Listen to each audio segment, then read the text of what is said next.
Sakit saat berkemih bisa disebabkan karena berbagai hal. Salah satunya yang sering mungkin infeksi saluran kemih, tetapi juga hal-hal yang menyebabkan kelainan di dalam kandung kemih juga bisa menyebabkan sakit seperti batu saluran kemih, tumor saluran kemih, kadang-kadang ada juga benda asing di dalam kandung kemih.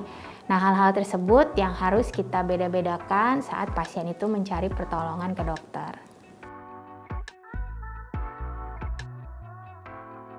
Gejala nyeri pada saluran kemih itu bisa nyerinya di awal kita berkemih, atau nyerinya itu sepanjang kita berkemih, atau nyerinya di akhir saja, itu juga ada. Ada juga yang saat berkemihnya tidak sakit, ada nyeri di perut bawah yang kemudian bisa menjalar ke daerah selangkangan atau bahkan ke daerah punggung bagian belakang.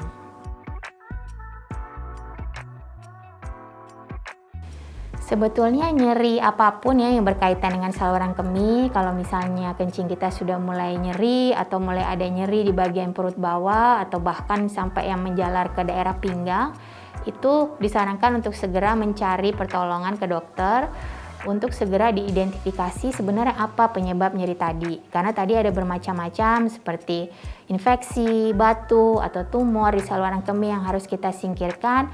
Selain itu kita juga bisa berhadapan dengan kasus-kasus misalnya hormon yang sudah mulai berkurang di fase menopause.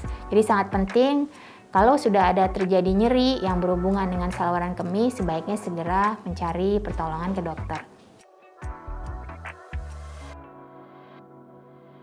Jadi komplikasi yang terjadi akibat nyeri saluran kemih tadi tergantung dari penyebabnya. Tentunya kalau infeksi itu bisa terjadi infeksi yang tadinya hanya di saluran kemih bagian bawah, kemudian kalau tidak diterapi dengan baik bisa akhirnya menjalar ke saluran kemih bagian atas, yaitu ginjal.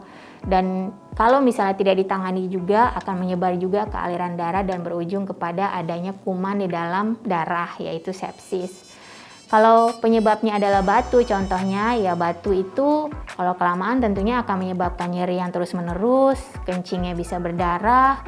Kemudian kalau didiamkan, batu itu juga karena mengiritasi secara kronik ya, secara lama di kandung kemih gitu misalnya, itu bisa menyebabkan perubahan-perubahan di kandung kemih yang akhirnya menuju ke perubahan adanya tumor di kandung kemih karena iritasi oleh batu.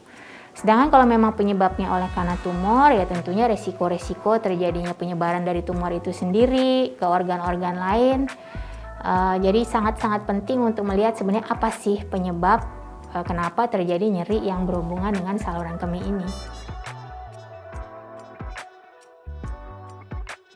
Cara pengobatan tentunya disesuaikan dengan penyebab. Kalau infeksi tentunya kita harus melihat kuman penyebabnya apa, kita sesuaikan obatnya dengan kuman penyebab tersebut.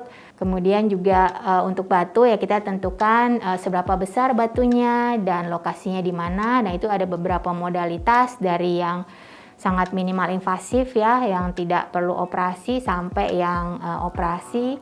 Kemudian tumor juga begitu, kita tentukan dulu letaknya di mana, kemudian ada atau tidak penyebaran, jadi sangat-sangat bergantung dengan penyebabnya.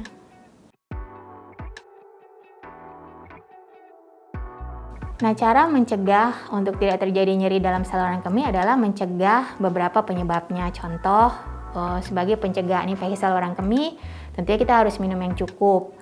Kemudian tidak menahan kencing. Cara membersihkan setelah berkemih juga harus benar ya, arahnya dari depan ke belakang, tidak diusap-usap dari depan belakang, kemudian belakang ke depan lagi, karena akan membawa kuman dari saluran cerna ke saluran kemih yang akan menimbulkan infeksi.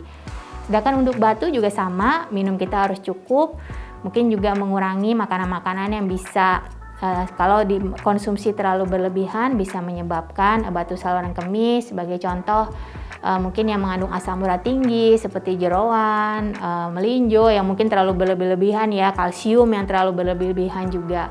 Untuk tumor memang ini ada faktor genetiknya, juga mungkin ada faktor-faktor seperti pekerjaan ya, menghindari zat-zat yang karsinogenik ya, seperti mungkin ada beberapa cat atau pekerjaan yang beresiko yang kita bisa hindari. Tapi memang kalau untuk tumor ini masih selalu diteliti sebenarnya penyebabnya apa, belum ada yang tahu pasti, tapi banyak yang berhubungan dengan faktor genetik atau keturunannya. Demikian penjelasan saya tentang topik nyeri saat berkemih. Saya Profesor Dr. Harina Erlianti Raharjo, spesialis urologi. Sampai jumpa pada episode berikutnya.